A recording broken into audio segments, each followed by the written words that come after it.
to me, even though I'm nobody. I'm nobody of any significance at all. And in the way that people would assume that a God would work, he would find the people who were most powerful, the people who were blessed, which they believe showed God's favor. Why else would they be so well off and powerful?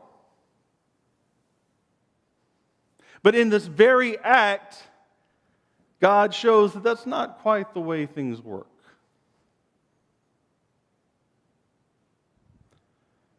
Matter of fact, God pretty consistently works different than sort of our intrinsic value systems.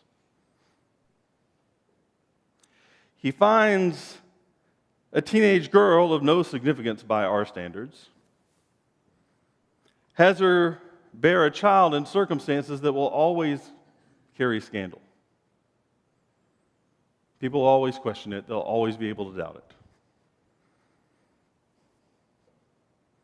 Mary says, God, I'm not anybody special, but you see me. You see me, you have a place for me, you want to use me for the good that you're bringing into the world.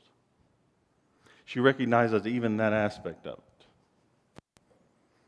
And his very choosing of her is a reversal of how we would assume things are done. From the very beginning, God shows that's not the way that it's going to play. She says, from now on, all generations will call me blessed. The Mighty One has done great things for me. Holy is his name. His mercy extends to those who fear him from generation to generation. And she recalls that he's done all these mighty deeds for Israel. She is doing what we've talked about in other contexts. That there's this idea of when you raise petitions to God, when you bring praise to God, you couch that in the language of gratitude. You couch it in, here's a God who's living and active, who's been there. Here are the things that he's done before you ever get to any kind of request, before you ever get to any kind of acknowledgement of what's going on right now. There's also this history of the God who has been, who has delivered. And she does it in the context of not just her own life, but in the life of her people. This is the God I'm talking about, the one who's shown up. The one who has remembered to bless us. The one who has, now listen to this language, remembered to be merciful. She's not saying, you know what, as a people,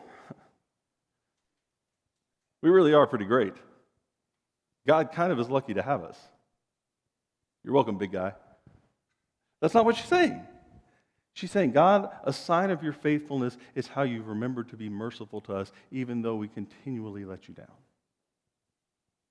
That you deliver on your promises and the good that you're bringing in, even though we fail on our end. This is not merit-based. This is not a transaction where the people finally nailed it enough that God said, okay, I'm sending the deliverer. What God is doing as an expression of his love for the people that he has loved and been merciful to. He has performed mighty deeds with his arm, and he has scattered those who are proud in their inmost thoughts. God has acted. He has done mighty things. And those who are proud, those who almost put themselves in the place of God or try to do so, he has scattered. But then she goes on to elaborate. So what kind of things, when God has acted with his mighty arm and he's scattered the proud, what does that look like? What kind of things has he done?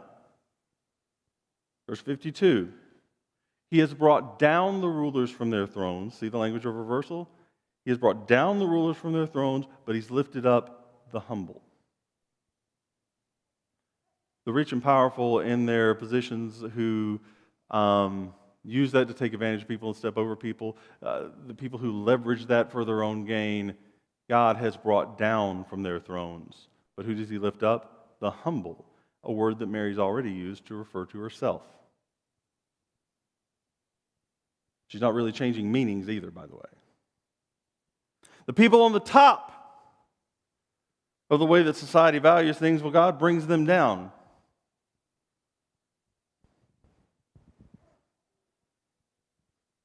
But the people who are humble, the people who couldn't catch a break, the people who society forgets about, the people who society comes up with great little backstories about how they deserve the position that they're in. Remember, the rich and powerful and healthy, they must have God's favor.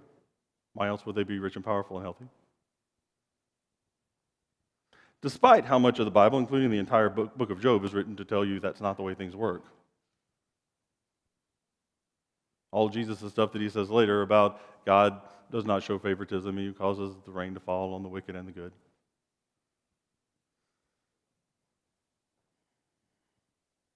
He has filled the hungry with good things, but the rich, those who don't care about the hungry and just stuff their own belly without worrying about it, who gorge, who hoard, who stockpile for themselves and let the rest of the world starve, he sent them away empty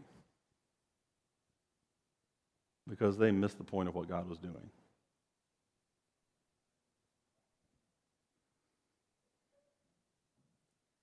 He has helped his servant Israel, remembering to be merciful to Abraham and his descendants forever, even as he said to our fathers. So, this is not a new theme.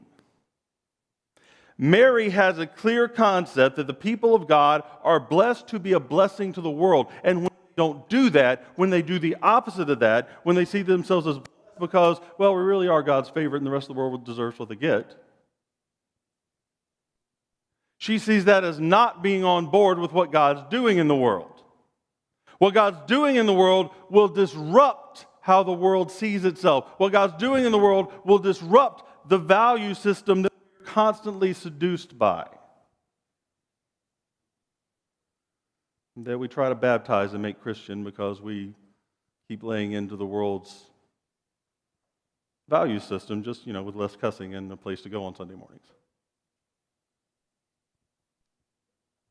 When Jesus is calling us to a different way of being in the world, when God, through Jesus, is calling us to a different way of being in the world,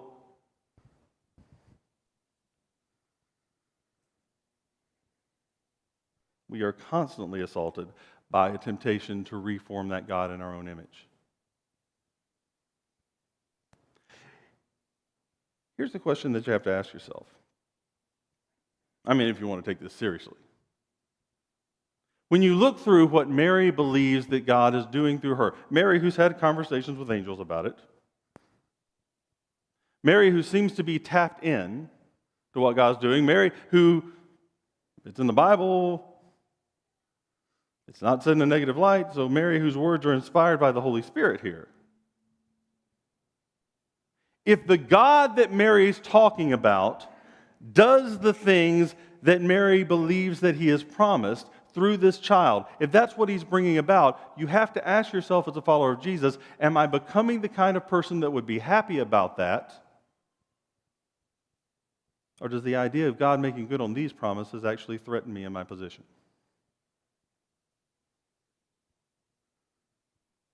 And that's a tough question. That's a hard question to wrestle with. But I'm more and more convinced that one of the major questions of discipleship is exactly that. If God does what he promised, am I becoming the kind of person who would be happy about that? Because if I'm not, then I'm not allowing myself to be formed in the image of Christ. I'm allowing myself to be formed in the image of something else, which may cuss less and have a place to go on Sundays. Surely we can all agree that Jesus becoming human, dying and being resurrected is about more than just that kind of an anemic goal.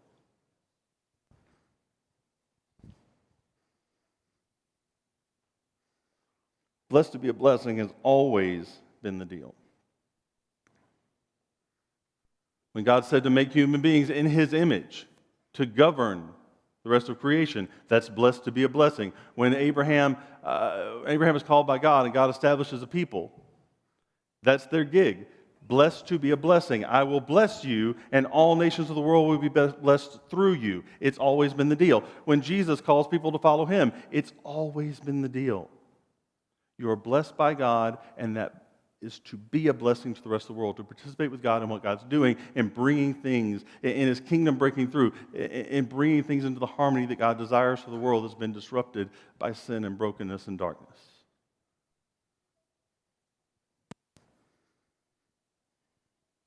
James chapter 2, starting in verse 14. James writing a letter to Christians, and he says, "What good is it, my brothers and sisters, if someone claims to have faith but has no deeds? Can such a faith save them? Suppose a brother or sister is without clothes and daily food. If one of you says to them, 'Go in peace, keep warm and well fed,' but has nothing to do with their physical needs, what good is it?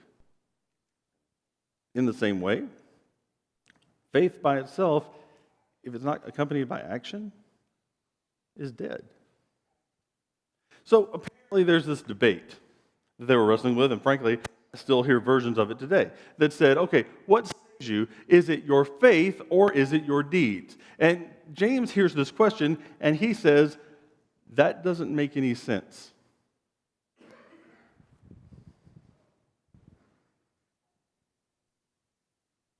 In some ways, it's like he's saying, okay, which is more important, breathing out or breathing in? Now, I'm no doctor. But as I understand it, from the many medical shows that I have watched and being a human who's alive, it requires breathing in and out to stay alive. And trying to argue which is the important kind of breathing, the breathing in or the breathing out, entirely misses the point of everything. It's ridiculous, and it's supposed to sound ridiculous.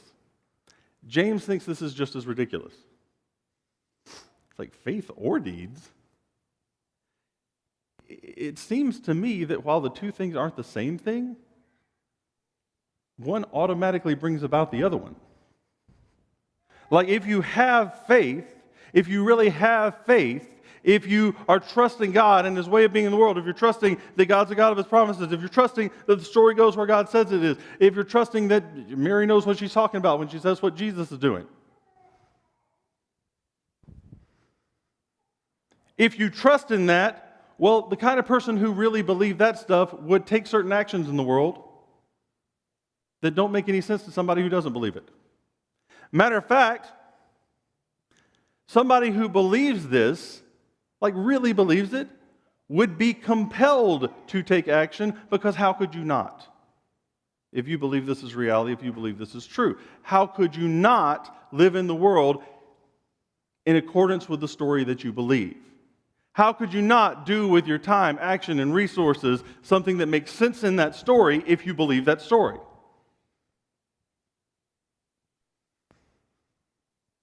It's not just a matter of, yeah, I got some good reasons, I could do that. It's a matter of, if that's the story you live in and you believe it,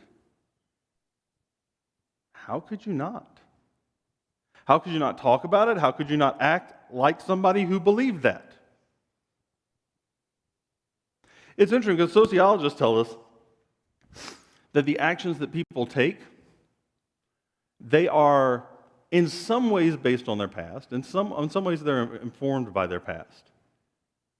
But even more so, the actions that people take, the things that they do, the things that they deem important, are shaped by what they anticipate in the future. Where do they believe their story goes?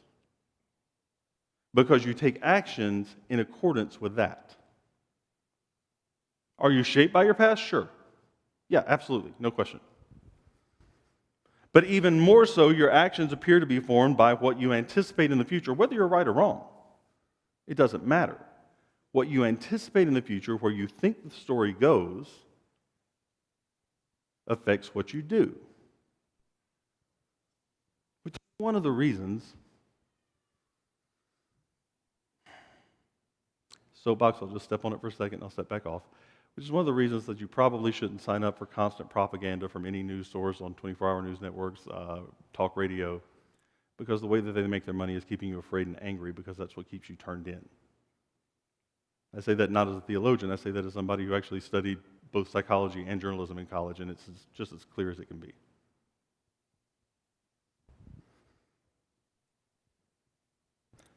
If everything's fine, people watch the sitcoms.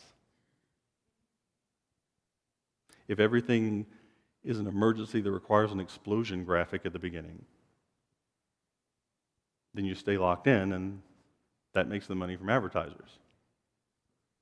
And somebody who's constantly afraid or angry anticipates a future that doesn't bring about discipleship to Jesus. It doesn't bring about a person who lives,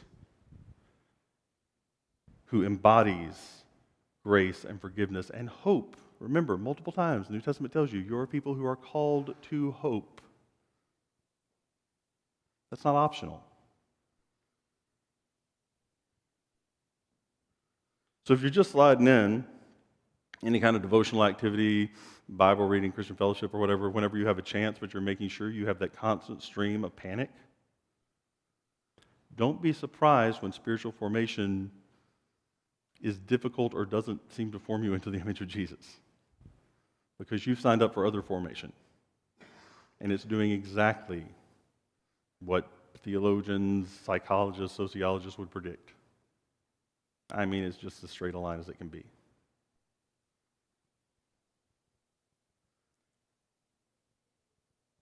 What good is a claim of faith that isn't accompanied by deeds? See, James is asking rhetorical questions all through this. Rhetorical questions are questions whose answers are so obvious, you imply them by the question. What good is faith without deeds? James' implication? It's not. Matter of fact, I think James implies that he would question whether or not it's actually faith, no matter how passionately you would argue about it. Because he believes that true faith would be accompanied by deeds every time, period. There's not a true kind of faith that rationalizes its way out of doing good stuff in the world.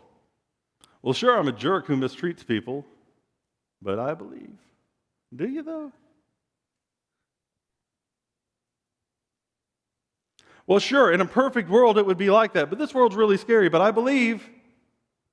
I just can't really live like that yet because you got to be smart. Look at the world. Do you, though? It sounds like you believe something else a lot stronger. And of course you do, because that's the constant stream that you signed up for. Why would we be surprised that the thing you're giving the most time to listening to is what's actually shaping you?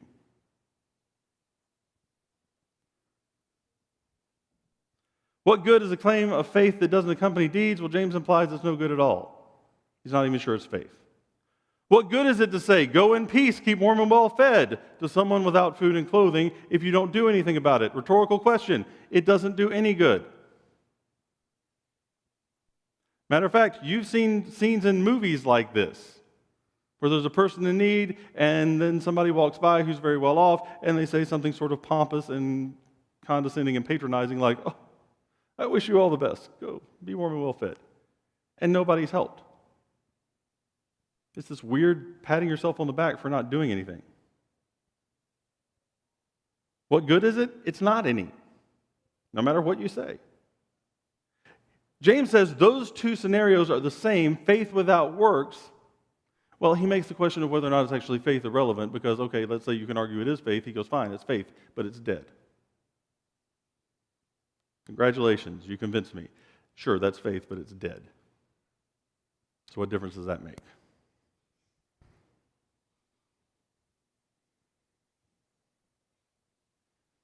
I'm going to read this one from the Message so maybe we can hear it fresh. Galatians chapter 6, starting verse 7. Don't be misled. No one makes a fool of God. What a person plants, he will harvest. The person who plants selfishness, ignoring the needs of others, ignoring God, harvests a crop of weeds. All he'll have to show for his life is weeds.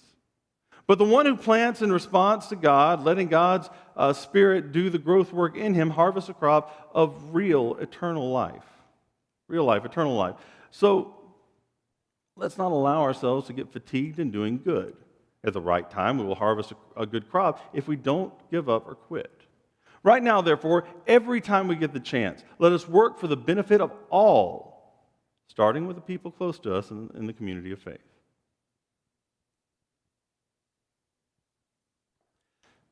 So he says, don't be misled, meaning that there are voices out there, forces out there that would want to mislead you about this. Nobody makes a fool of God. What a person plants, they will. If a person plants selfishness, you're following the metaphor, right? A person plants selfishness. If what you're putting out into the world is selfishness. He says, all right, let's put your agricultural skill to the side for a second. In theory, If you plant corn, what should you expect to grow there? Not a trick question. Corn. If you plant peanuts, you should expect peanuts.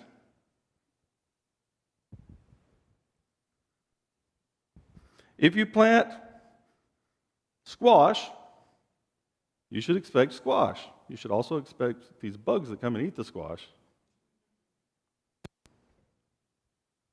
Look,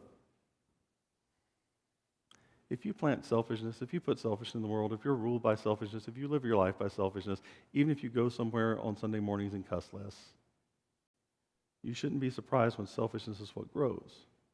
You shouldn't expect something else to grow, because that's what you planted. On the other hand,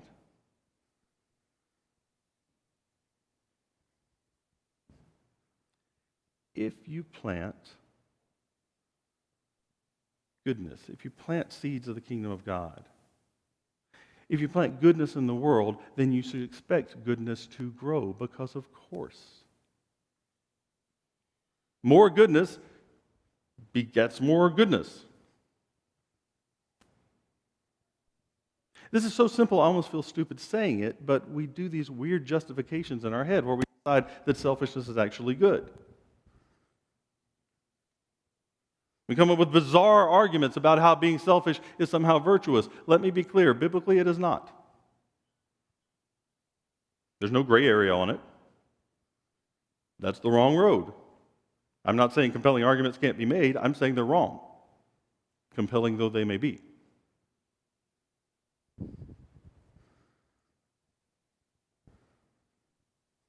You ever heard a brilliant argument for a bad idea? It's fascinating. Absolutely fascinating. At the mental gymnastics people do to prove something that they want to believe, even if it stands in contrast to what they say they believe. Even if it stands in contrast to the facts in front of them.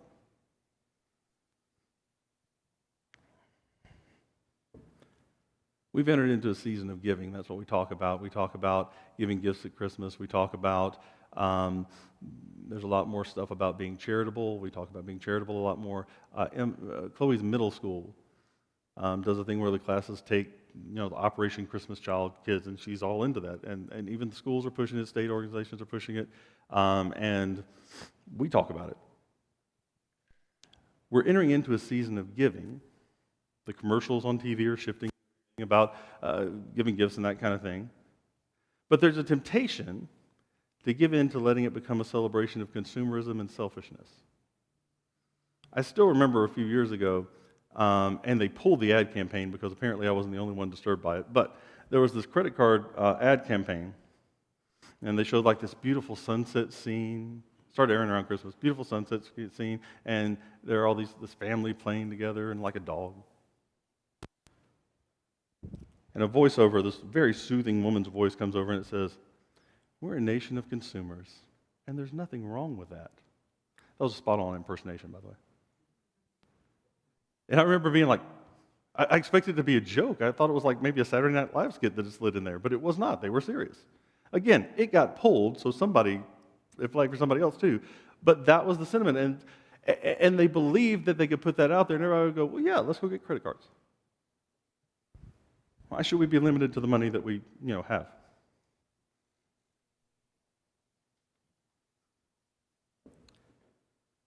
There's a temptation to let it all become a celebration of consumerism and selfishness, about what we get, about what we can have, about what we can have that other people don't have. And as the people of God in the way of Jesus, we have to push back against that. We have to push back. There are opportunities all around us. People we know of or people in our own communities.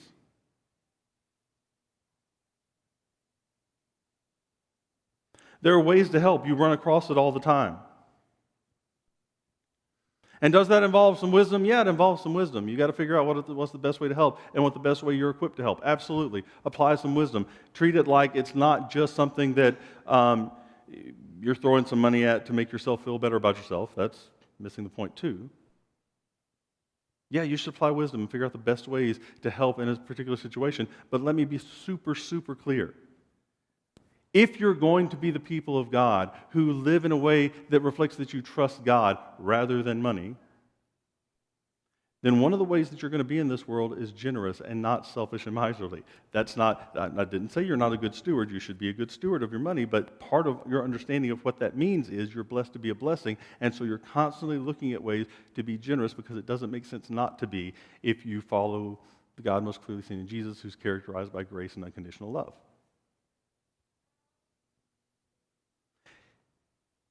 If you come to, in every circumstance, the best thing to do is to not help people, whatever you're telling yourself, that's not wisdom. It's also not Christian.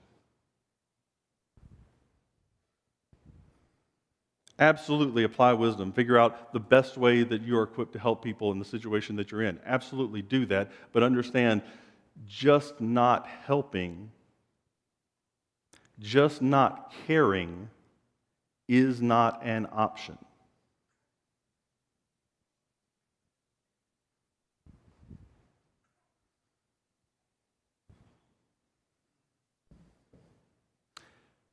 There are people that you know in your life who you can help.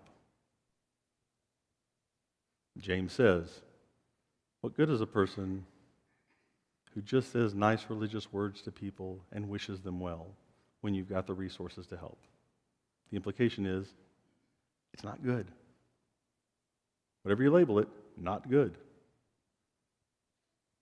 There are, in all communities, there's always, even if you don't know anybody particularly, there's always a homelessness problem, poverty problem, and there are already programs in place in a lot of places that you can just help with. They're there in this community. In the CSRA, they're everywhere. It's hard not to find them. You almost have to try not to. So you want to use wisdom, figure out the best ways to help? There are avenues to do that, but it's not wisdom that keeps you sitting around indecisively wondering and just not doing anything. That's not wisdom. That's called procrastination. I'm very familiar with it. It's very persuasive. Beyond that, worldwide, we live in such an amazing time. We really do. With how connected the world is and all the problems that brings, and I'm aware. I'm aware of the ways that it makes it difficult, the way that there are temptations to make us worse. I understand all of that. But the other side of that coin is it's amazing because we know we're connected. We have ways of helping all over the world instantaneously that did not exist 20 years ago. There are other organizations in place. Name a few. And I've mentioned these before. I'll mention them again, especially if you're new or if you've forgotten. There's an organization called Kiva. I know several people here who have actually used them. Kiva is a micro-lending organization, Kiva. You go on their website. You and your family, I actually recommend this. You and your family go on their website. You look through, and there are lots of people from all over the world, especially economically disadvantaged places in the world, where people propose, here's what I want to do. Here's my business plan to start a business in my community. Here's the capital I need to make that happen. And you decide to micro-lend, meaning you donate $10, $20, whatever you decide. It goes in with other people's donations who have chosen that project. It funds what they're trying to do, not just to better themselves, but to bring economic success to their community. They report back to you what they did with it. They pay the money back because it's a lending program. Your $10, $20, whatever it is, goes back in, and then you guys get to, after it's been reported what this person's done, after the money's been paid back, you get to choose another project to reinvest the same money in. Not another 20, the same. It's something that could perpetually go on and on and on. There's also an organization called Compassion International. You've probably heard of them. They do all kinds of good things. One of the things that they do is the sponsorship where there's an economically disadvantaged child that you're able to help in very direct ways. You get communicated back to from that child. We've actually done this one. You kind of track them. and they're very reputable, so it's legit. World Vision does similar things. There's an organization called Heifer International that I like just because it's fun to say that. Also, I like them because they actually publish, you can send off for it, they publish a Christmas catalog. And they send a Christmas catalog, a paper Christmas catalog. You can get an online version, but it's sort of fun and nostalgic to get the paper one. And you go through, and it talks about how you can buy a cow, or a goat, or a chicken, or all kind of other things. And it tells you, you're buying this for this person, you're buying this for this family, and it tells you all the ways that will bless not only that family, but also their community and what they're able to do with it in a way that doesn't really click for us because that's not the context that we live in. And so for a little bit of money, you're able to bring sustainable, ongoing advantage to these families. It's not just, here, go buy some groceries this one time, which, by the way, sometimes that's very appropriate to do. But here, I'm going to bring you a resource that I don't even have to worry about myself, but that's going to change your life.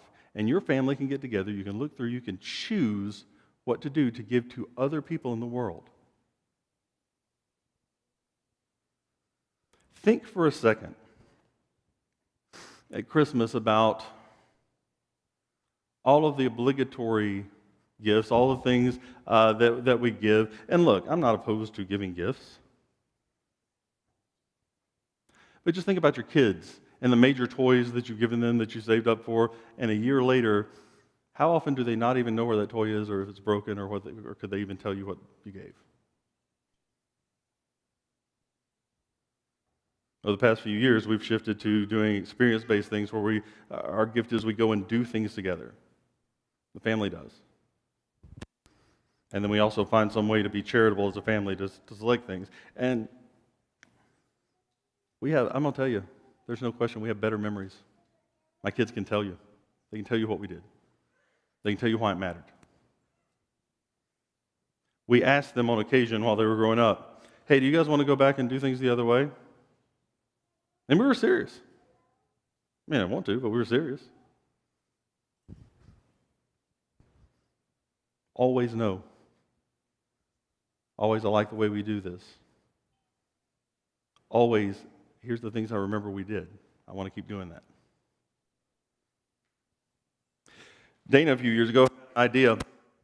It came out of a bad customer service experience. She had gone somewhere, and the person was clearly rattled. It was the holidays. They were frazzled. They did a bad job, but clearly were falling apart under a bunch of pressure. So Dana went and she bought a bunch of gift cards, like small value gift cards. I think they were Starbucks or something. And she actually went back to that same pizza place. I won't tell you which one. And she walked up to the girl at the counter who was still there and said, hey, I'm not even ordering anything. I just need a second. I see that you're working hard. I see how hard it is. I appreciate what you do. And she gave her the card and walked away. Since then, I need to buy another set of them, but we've walked around often, especially at the holidays, with gift cards in our pocket. And we run into anybody that seems to need it. They don't have to give you bad service, but anybody who even seems unappreciated. I was reminded of this the other day because my kids used to go to Mossy Creek Elementary, and there was a lady that always stood out front in the morning when we were doing car line drop-off. And I don't know how long it's been since you've been in car line. It's special. And parents have very different ideas of themselves and their role in the world and the role of people helping them. And some of them are incredibly rude. Incredibly rude. And this lady's name was Miss Lambeck. And I'm only reminded of it right now because if you drive past Mossy Creek right now, there's a sign out front that says, "We love you, Miss Lambeck," because she recently died of COVID in the hospital. But several years ago, when my kids were still there, I walked Chloe in. The line was too long, so I kind of pulled over into the place you're not supposed to park and was walking around. And if you had kids at Mossy Creek, like you do, you know what I'm talking about. Um, and I walk Chloe in, and as I'm walking out, I see some guy talking to this lady who just is, helping us get our kids in safely. And he's chewing her out for something. And I keep walking to my car, kind of look away because it's awkward. And then I thought halfway back to the car, I was like, no. This is exactly the kind of situation. So I walk back, the guy walks off, and as she sees me walking up to her, I've already took my kid in, she's already seen me walk out. As she sees me walking up to her, I see her kind of brace herself. And she starts, before I even say anything, she starts by saying, I'm sorry, sir, it's just really, I said, no. I said, I see you, I see what you do. I know this is extra on top of your job. I know that people don't always realize it or recognize you, and I know that people often don't understand or are unappreciated, and I know it's probably a pretty thankless job. But I wanted you to know I see you. And thank you. It matters to me that you care about my kid's safety. And she teared up. I wasn't even really going for that. But tears started coming down her face, and she said, I'll never forget it. This is one of those places where I'm giving you an exact quote. She said, "Oh, sir, thank you. Thank you. You have no idea. You have no idea how much this means to me." And I gave her a hug and walked back to the car. It was a $10 Starbucks card, which at Starbucks almost buys you a cup of coffee. You can actually buy a cup of coffee, and not like a cup of coffee in a cake pop, but a cup of coffee. It doesn't take a lot. The card's actually sort of incidental to it. But honestly, there's a lot of things that you can do. Wouldn't it be a beautiful gift to give somebody in the holiday season just to let them know that they're seen? Just to let them know that somebody cares and somebody appreciates what they're doing. Because honestly, it's not even negative feedback that's the worst for people. It's no feedback. That's what makes you feel that it's meaningless and pointless. And so whatever you do, I'm recommending that as the people of God, we figure out ways to be generous. And sometimes it's generous with our time and words. Sometimes it's generous with our money and resources. But it's always generous. I recommend that you as a family figure out how you can do those things together intentionally, where you talk about it, know what you're doing it, and why you're doing it. Because if you want to make a difference in your kids, that's a great place to start. If you want to embed values in your kids, that's a great place to start by doing stuff. My kids can't imagine, for everything that we get wrong, and there's a lot, but this is so tied into my kids' understanding of the holiday season, of even who Jesus is and why he came and what that means for the world, that they can't extract those things from each other anymore. And I'm going to say that's not a bad way to be formed.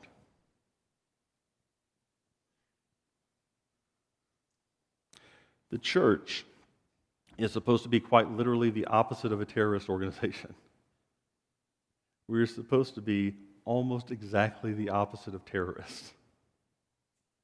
Whatever the word will be, I'm not going to attempt it because it would sound so goofy, but instead of terror, insert hope, insert love, insert generosity, insert, you name it. It's a different way of being in the world, and we're infusing the world with something different. And if we decided to intentionally do that and engage all over the world, because of course that's what we're called to do and be, what kind of difference in the world can that make? I'll take it further than that. If just the people in this room decided that, what kind of difference could that make in our community? It's not just about do no harm. Instead, fill the world with hope, healing, grace, love, joy, peace, patience, kindness, goodness, faithfulness, gentleness, and self-control, that they may see your good deeds and praise our Father in heaven. So may you live your life in such a way that it shapes you into the kind of person that will be happy about it if and when God fulfills his promises to set things right. May your actions display a living faith. May your faith be evident in the things that you do. May you plant seeds that spread God's kingdom and not the seeds of selfishness, so that your harvest will be overflowing with life rather than weeds.